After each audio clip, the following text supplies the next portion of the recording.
السلام علیکم ورحمت الله وبرکاتو. ګرانو زده کوونکو، الله جل جلاله دې وکړي چې تر دې دمه روغ جوړ او د صحت جامې مو پر تن اوسیږي. تېر لوستونه مو هم په پوره غور او دقت سره زده کړي وي او د نن ورځې د لوست لپاره مو هم په خپلو کورونو کې مطالعه سرته رسولي وي، چمتووالی ولرئ او کتابچه او قلم در سره وي.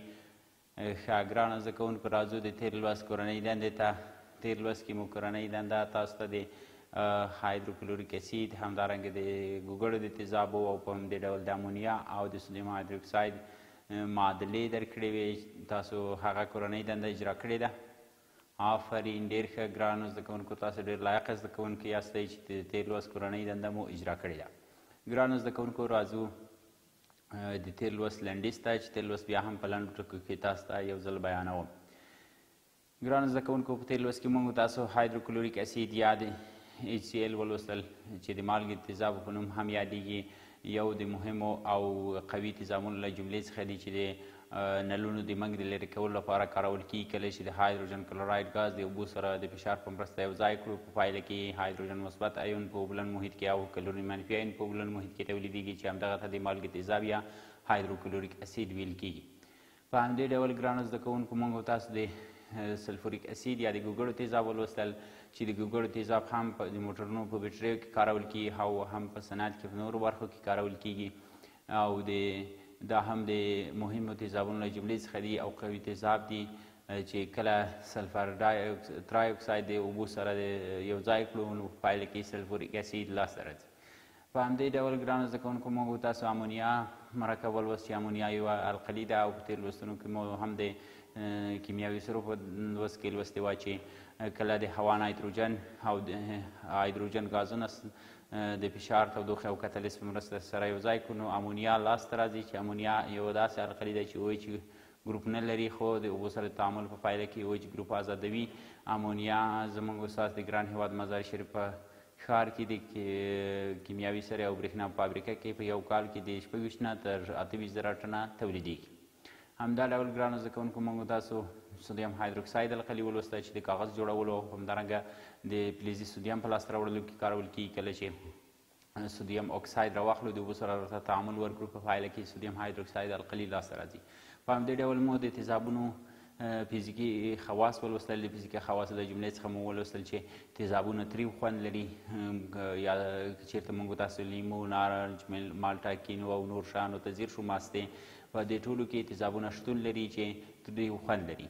او همدارنګه د سیتروس میوې یا د لیمو د کورنۍ میوې سیتریک اسید تیزاب هم لري او په همدې ډول د سکاربیک اسید تیزاب چې د ویټامین سی بلل کیږي هغه هم لري. همدارنګه مستې لیکتیک اسید لري، د سرکې تیزاب یا اسیتیک اسید لري او ګاز لرونکي شربتونه کاربونیک اسید تیزاب لري. په همدې ډول ګران زده کوونکو، ځینې تیزابونه تخریش کوونکي او ضرر رسوونکي دي چې باید د هغې سره د کار کولو په وخت کې ډېر احتیاط وشي چې د هغې له جملې څخه هایدروکلوریک اسید، هایدروبرومیک اسید، د خورې تیزاب یا نایتریک اسید او په همدې ډول د ګوګړو تیزاب یا سلفوریک اسید او فاسفوریک اسید یادولی شو. بیا موږ تاسو ګران زده کوونکو په تېر لوست کې د اندیکاتور یا د پیچ د کاغذ په مرسته باندې چې یو څخه تر 14 پورې د پیچ اندازه ښیي، د هغه لیبل سره مو د سلفوریک اسید، اسیتیک اسید او د هایدروکلوریک اسید هغه پی ایچ هم په یو ساده ازمایښت کې وښود او ومولید.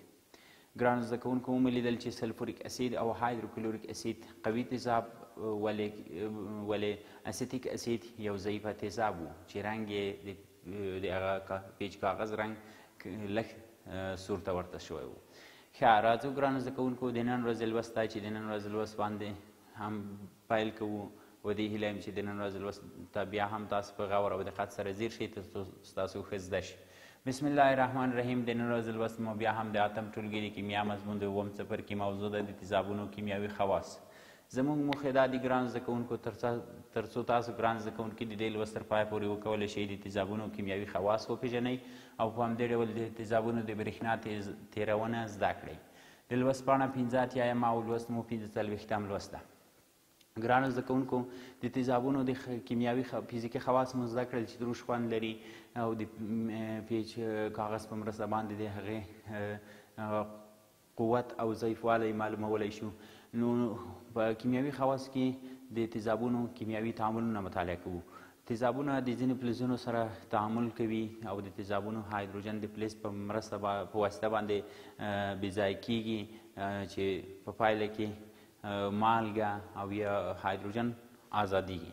که چېرته تاسو ځیر شئ ګرانو زده کوونکو، که چېرته موږ تاسو سودیم فلز راواخلو، سودیم Na چې یو فلز ده په جامد حالت پیدا کیږي او د هایدرو کلوریک اسید تیزاب سره یو ځای کو چې هایدرو کلوریک اسید تیزاب په بلند محلول وي نو موږ ورته تیزاب ویلی شو. نو په پایله کې ګرانو زده کوونکو سودیم راځي د هایدروجن ځای اشغالوي او هایدروجن بې ځای کوي چې دې ډول تعامل ته تعویضي تعامل ویل کیږي. په پایله کې به سودیم کلوراید یوه جامده مالګه ده، د خوړو مالګه به لاسته راشي او په همدې ډول به هایدروجن جدا شي. ایکیو او بلند محلول یې جمع هایدروجن به د ګاز په ډول جدا شي او هوا ته پورته کیږي. ګرانو زده کوونکو دا چې موږ تاسو که چېرته د معادلې توزین ته ځیر شو نو ګورو چې سودیم په تعامل کوونکو موادو کې یو اتم، په محصول موادو کې یو اتم، هایدروجن په تعامل کوونکو موادو کې یو اتم، په محصول موادو کې دوه اتم او کلورین په محصول موادو کې یو اتم، په تعامل کوونکو کې هم یو اتم.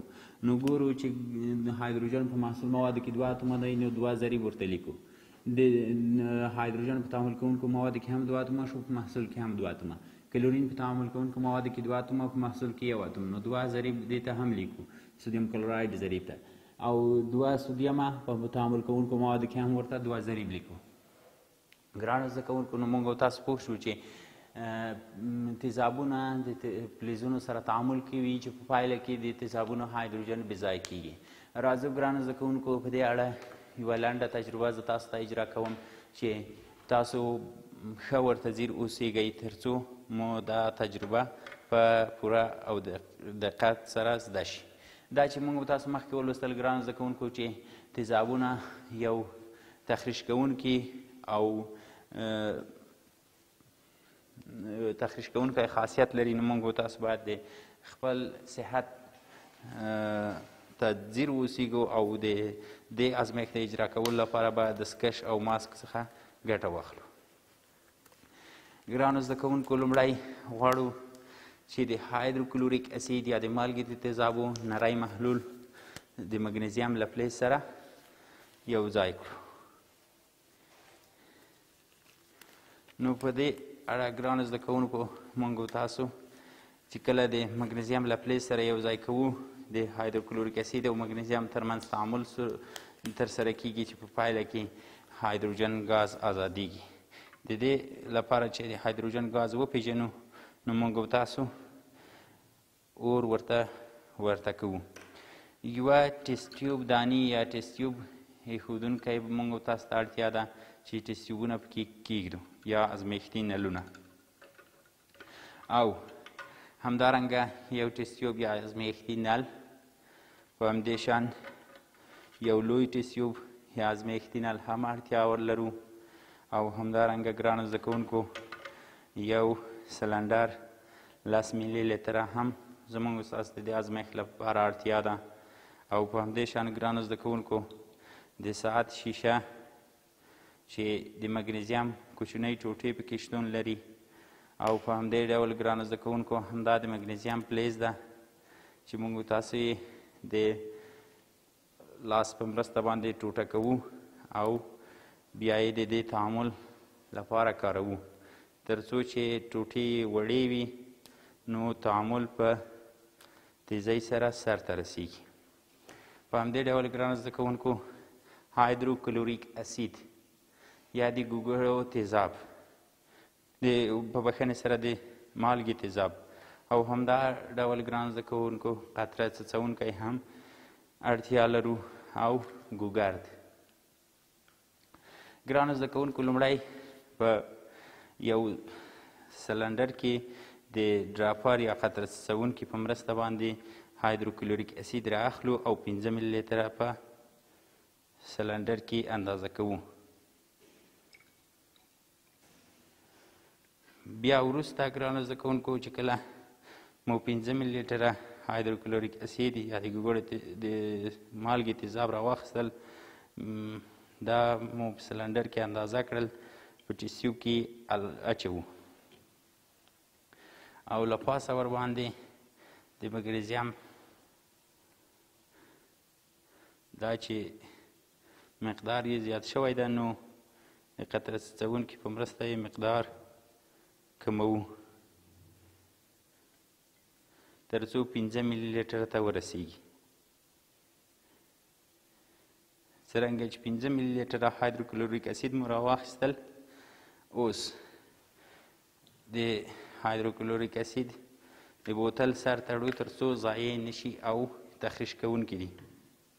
نو دا 5 ملي لیټره هایدروکلوریک اسید په ازمیښتي نل کې اچوو او له پاسه ورباندې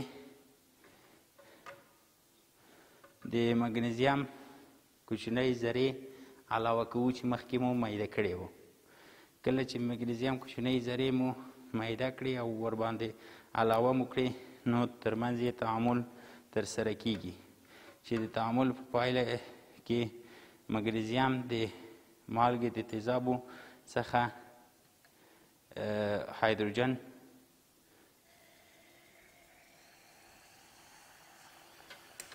جلا کوي او دوهمي ټیسټ ټیوب ورباندې په سرچپه ډول نیسو تر څو آزاد شوی هایدروجن پکې راټول شي. اوس د تعامل په پای کې ګرانو زده کوونکو ګوګرد روښانه کوو او د دوهمي ټیسټ ټیوب ته یې نږدې کوو. ګورو چې دوهمي ټیسټ ټیوب کې جمع شوی هایدروجن ګاز چې کله په د دوهمي ټیسټ ټیوب کې هایدروجن ګاز جمع شوی ده هغه د ګوګرد په واسطه سوځېږي او یو آواز کوي، یوه روښنایي تولیدوي. څرنګه چې تر اوسه هم تعامل جریان لري او د هایدروجن ګاز وسوځېد. د ګوګرد په نږدې کولو سره ګرانو زده کوونکو د هایدروجن ګاز وسوځېد.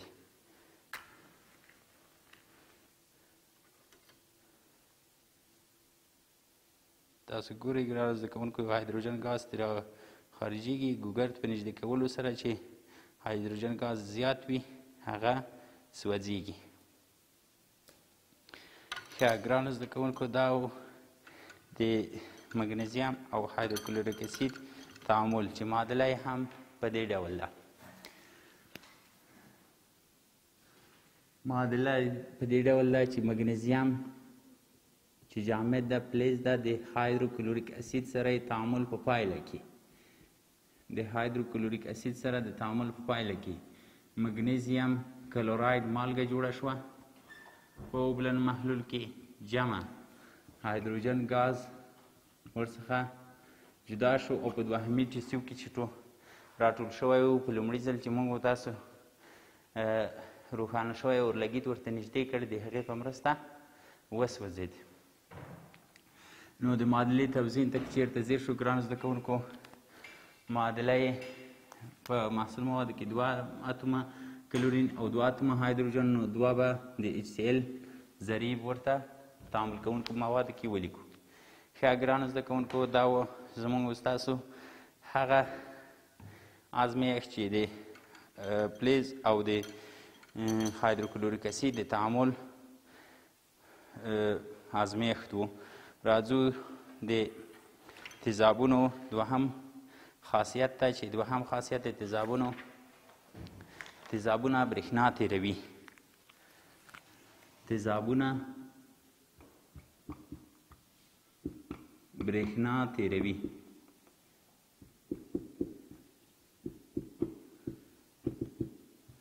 ګرانو زده کوونکو څرنګه چې موږ تاسو د تیزابونو او القلیګانو په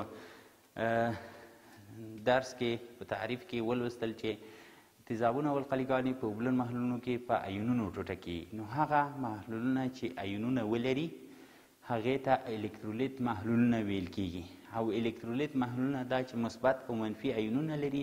نو د مثبت او منفي ایونونو د درلودلو له امله د برېښنا جریان تیرولی شي. هغه مواد چې په اوبو کې په ایونونو ټوټه کېدو وړ نه وي د غیر الکترولیت په نوم یادېږي، یا هغه مواد چې په اوبو کې په ایونونو باندې نه ټوټه کېږي لکه بوره په مالیکولونو ټوټه کې مثبت او منفي ایونونه نه تولیدوي، هغې ته غیر الکترولیت مواد او محلول ته یې غیر الکترولیت محلول ویل کیږي. نو ګرانو زده کوونکو راځو په دې اړه باندې یو بل ازمایښت زه تاسو ته اجرا کوم چې په دې ازمایښت کې به موږ او تاسو ځیر شو چې د تیزابو په مرسته باندې برېښنا جریان پیدا کوي یا تیزابونه برېښنا تیروي. کله چې تیزاب په اوبو کې حل شي هغه په ایونونو باندې ټوټه کیږي. مخکې مو په تعریف کې لوستي وو او ایونونه جوړوي. ایونونه چارج لرونکي وي یا مثبت چارج او یا هم منفي چارج، نو له دې کبله برېښنا تیرولی شي. هایدروجن مثبت ایون دی چې د تیزابونو په محلول کې شتون لري او په همدې ډول موږ تاسو د تیزابونو په تعریف کې لوستي وو چې تیزابونه هایدروجن مثبت ایون تولیدوي او القلیګانې او ایچ منفي ایون تولیدوي چې پلیزي مثبت او ایچ منفي ایون تولیدوي.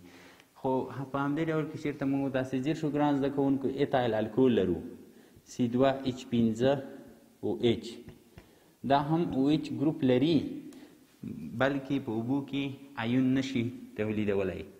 ایتایل الکول، نو ایتایل الکول غیر الکترولیت بلل کیږي چې په اوبو کې ایون نشي تولیدولی او د برېښنا جریان نه تیروي.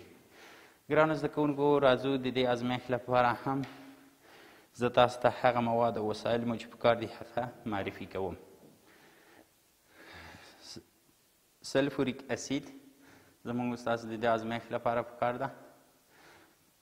په همدې ډول ګرانو زده کوونکو اوبه مو پکار دي چې په واشنګ بوتل یا منځونکي بوتل کې لرو او په همدې ډول ګرانو زده کوونکو قطره څڅونکی او همداشان 250 ملي لیټره بیکر مو پکار ده او په همدې ډول ګرانو زده کوونکو کاربوني یا ګرافیتي الکترودونه مو پکار دي، نښلونکي یا وصل کوونکي لاینونه مو پکار دي، پاور سپلای یا د ډي سي یا بیټرۍ 6 وولټه برېښنا مو پکار ده او په همدې ډول ګروپ مو پکار ده. ګرانو زده کوونکو لومړی پاور سپلای د برېښنا له منبع سره وصل کوو او بیا کله مو چې د برېښنا له منبع سره وصل کړ ګرانو زده کوونکو بیا موږ تاسو الکترودي میلې له د پاور سپلای څخه یو نښلونکی سیم رااخلو، په یو الکترود پورې وصل کوو او دوهم الکترود پورې وصل شوی لاین له ګروپ سره وصل کوو او د ګروپ یو لاین په مستقیم ډول له پاور سپلای سره وصل کوو. ګرانو زده کوونکو دا چې پاور سپلای موږ تاسو روښانه کړو نو 6 وولټه برېښنا تولیدوي. اوس که چېرته ګرانو زده کوونکو موږ تاسو دا د لاینونه مستقیما یو له بل سره وصل کړو ګورو چې ګروپ روښانه شو او که مو وصل کړي نه وي نو ګروپ نه ده روښانه شوی او که بیا هم مستقیما یو له بل سره وصل کړو ګرانو زده کوونکو نو ګروپ روښانه کیږي. خو موږ تاسو اوس چې نه دی وصل کړی ګروپ نه دی روښانه شوی نو لومړی راځو ګرانو زده کوونکو په دغه بیکر کې یو مقدار اوبه اچوو. ګورو چې د اوبو په اچولو سره هم د برېښنا جریان نه ده وصل شوی یا برېښنا نه تیروي او ګروپ نه روښانه کیږي.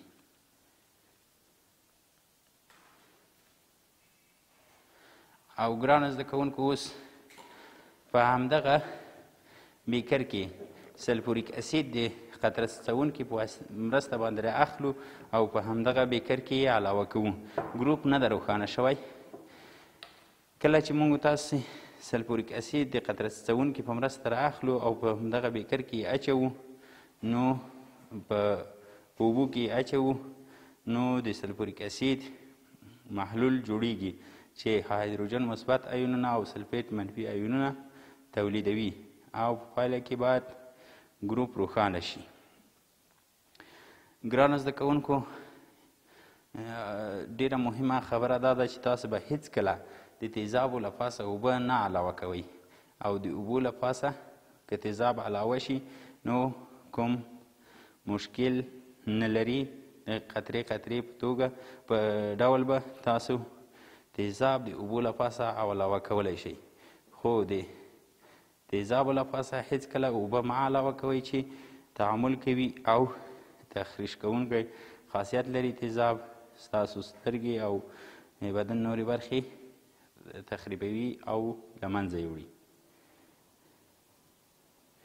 ګرانو زده کوونکو، د تیزابو په مرسته باندې محلول جوړیږي او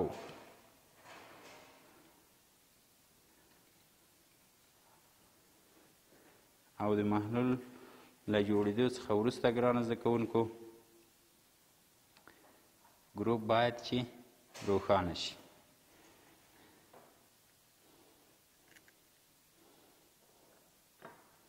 تاسو ګورئ ګرانو زده کوونکو چې د برېښنا جریان یې تیر کړو او تعامل هم په بیکر کې صورت نیولی ده. ښه ګرانو زده کوونکو، نو موږ تاسو پوهیږو چې د تیزابو په مرسته باندې یو له بل څخه جدا دي. کله چې په محلول څخه لرې کړو نو برېښنا جریان نه تیروي، خو کله چې بیرته محلول ته داخلي کړو دواړې میلې نو د برېښنا جریان تیروي او ګروپ روښانه کوي. ښه ګرانو زده کوونکو، نو موږ تاسو پوه شو چې د ګوګړو د تیزابو برېښنا جریان تیرولی شي. تر بیا چې زه ستاسو په چوپړ کې حاضرېږم د نوي لوست لپاره القلي ګان او د هغوی د خواص مطالعه کوو. تاسو پر لویو بښونکي رب سپارم. ستاسو کورنۍ دنده د همدغه دوه معادلې دي چې د تیزابو کیمیاوي خواص بیانوي.